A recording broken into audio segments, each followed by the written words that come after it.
जर तुम्ही अशा पद्धतीने पालकची भाजी बनवली तर तुम्ही एका भाकरीऐवजी नक्कीच 2 भाकरी खाल अशी माझी खात्री आहे. तर सर्वात प्रथम आपल्याला 3 चमचे बेसन घेऊन मीडियम गॅसवर भाजून घ्यायचं आहे.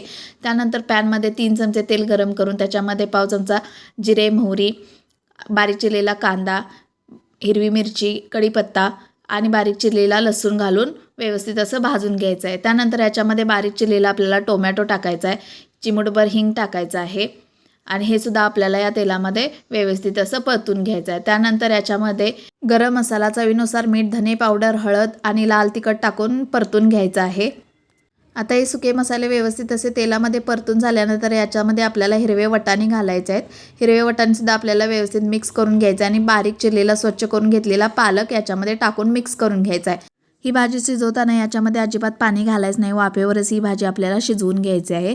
त्याला अंगचं पाणी सुटतं. तर तुम्ही बघू शकता की इथे आपला पालक व्यवस्थित असं शिजलेला आहे. आता आपण याच्यामध्ये भाजलेले बेसन टाकायचं आहे आणि व्यवस्थित असं मिक्स करून घ्यायचं आहे. बेसन व्यवस्थित मिक्स करून झाल्यानंतर त्याच्यावर झाकण ठेवून एक वाफ काढून घ्यायची आहे. त्यानंतर कसुरी मेथी टाकायची आहे आणि गरमागरम सर्व करायचे. तर ही रेसिपी तुम्हाला कशी वाटली नक्की कमेंट करून सांगा आणि लाईक, शेअर, सबस्क्राईब नक्की करा.